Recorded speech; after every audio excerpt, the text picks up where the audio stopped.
Natwest and RBS may charge firms to hold deposits.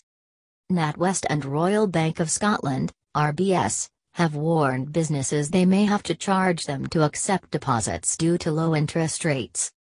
The move, if enacted, would make them the first UK banks to introduce negative interest rates, in effect, charging to deposit money.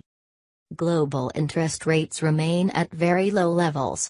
This could result in us charging interest on credit balances, it wrote in a letter to customers. Personal customers are not affected. A spokesperson for Royal Bank of Scotland, which owns NatWest, told the BBC the letter was sent to just under 1.3 million of the combined business and commercial customers of the two banks.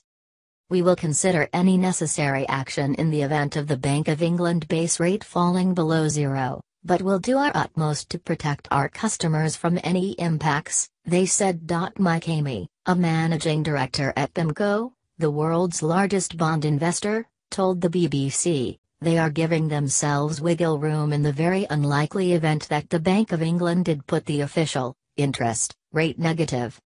The Bank of England sets the interest rate next week, so the fact they put this out this week is possibly a bit of a reminder to the Bank of England there are negative consequences. Easing.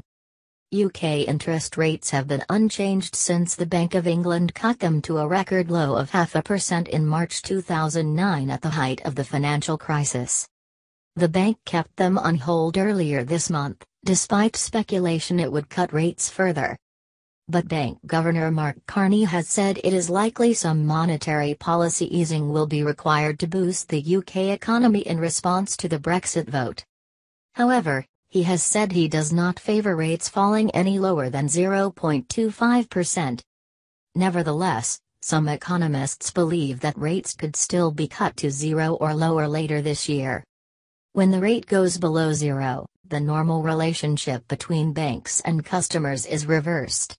Instead of the lender getting paid interest by the bank for allowing it to use their money, the lender has to pay the bank for holding their money. The underlying idea is much the same as cutting interest rates in more normal times. The aim is to encourage more borrowing and spending by firms and less saving.